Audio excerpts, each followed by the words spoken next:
सफल होने के लिए काम में डूब जाओ, क्योंकि पागल लोग ही इतिहास रचते हैं। जितने भी सफल लोगों की मोटिवेशनल स्टोरी पढ़ने को मिली, लेकिन एक ही बात निकल कर सामने आई। जानते हो क्या? काम में डूबना। एक एक करके आपको उदाहरण बताता हूँ। जाकिर हुसैन, मशहूर तबला वादक, 2 साल तबला बजाने के बाद बोलते कि मज़ा नहीं आ रहा, कुछ और करते हैं। लेकिन नहीं सर, ये लोग अपने काम में इतने डूब गए क्योंकि इनको सफलता के अलावा कुछ और मंजूर ही नहीं था। हो सकता है यही सफलता की चाबी हो, और जब इन्होंने अपनी फील्ड में कदम रखा होगा या फिर जब इनकी शुरुआत थी तब इनको अपने ऊपर कितना भरोसा था? शायद 99%? नहीं सर, पूरा का पूरा 100%, क्योंकि इनको विश्वास था स्वयं के ऊपर। सचिन तेंदुलकर को कितना भरोसा था कि उनका करियर क्रिकेट में ही है। एक भी बार उनको ये नहीं लगा होगा कि इनका पैशन कुछ अलग है। ये सब काम में डूबे हुए लोग हैं।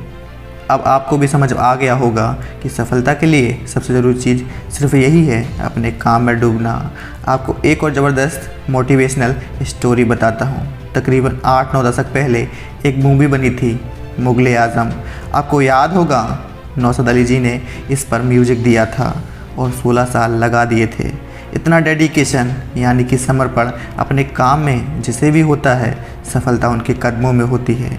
लेकिन जब मूवी बनकर तैयार हुई, कितनी सुपरहिट हुई थी, इसकी चर्चा आज भी हो रही है। लेकिन क्या इसको बनाने में दिक्कत नहीं आई होगी? ज़रूर आई थी। मूवी में एक गाने का सीन था जिसमें तानसेन गाना गा रहे हैं। वो दृश्य फिल्माया जाना था, लेकिन उस ज़माने में तानसेन जैसा गायक मिलना असंभव था। उन्होंने अपने साथियों से पूछा कि इस गाने को कौन गा सकता है, तो उनके एक साथी ने जवाब दिया कि ये गाना बड़े गुलाब अली खां साहब गा सकते हैं, लेकिन वो मूवी के लिए गाना नहीं गाते। तो वो बोले मुझे लेकर चलो उनके पास। और जब वो वहाँ गए तो उनकी बातचीत हुई कि कैसे आना हुआ, तो उन्होंने बता दिया कि आपसे गाना गवाना चाहते हैं। लेकिन खान साहब बोले मैं मूवी के लिए गाना नहीं गाता। नौशाद अली उस वक्त सिगार पी रहे थे, तो कस खींचते हुए बोले गाना तो आप ही गाओगे। एक बार समझाया, नहीं माने, फिर से कस लिया और बोले गाना तो आप ही गाओगे। खान साहब बोले कैसे बदतमीज इंसान हो। उन्होंने कहा मैंने समझाया ना कि मैं मूवी के लिए गाना नहीं गाता। उस वक्त 500 रुपये प्रति माह मिलते थे एक सिंगर को। खान साहब के बार बार समझाने के बाद जब नौशाद अली नहीं माने तो खान साहब बोले 50,000 रुपये लूँगा। नौशाद अली जी मुस्कुराए, सिगार की कस लेते हुए 10 की गड्डी निकाली और सामने रख दी और बोले गाना तो आप ही गाओगे। सर जी मान गए, क्योंकि उनको मालूम था वेस्ट के साथ समझौता नहीं कर सकते। आखिरकार गाना गवा ही दिया। उन्होंने बड़े गुलाब अली खां साहब से इतना डेडिकेशन और आत्मविश्वास था उनको उस मूवी के ऊपर, जी जान से लगे रहे और 16 साल लगा दिए।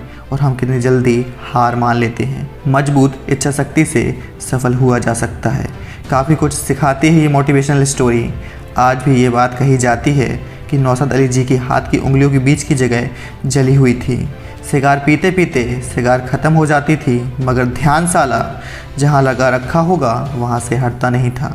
कुल मिलाकर सारी बातों का एक ही सार है, जो अपने काम में डूब जाता है उसको सफलता मिलनी निश्चित है।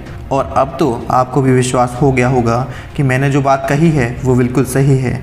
मुझे पूरी उम्मीद है कि इस वीडियो से आपके अंदर भी ऊर्जा आई होगी। तो आप भी आज से ही अपने काम में डूब जाओ। धन्यवाद।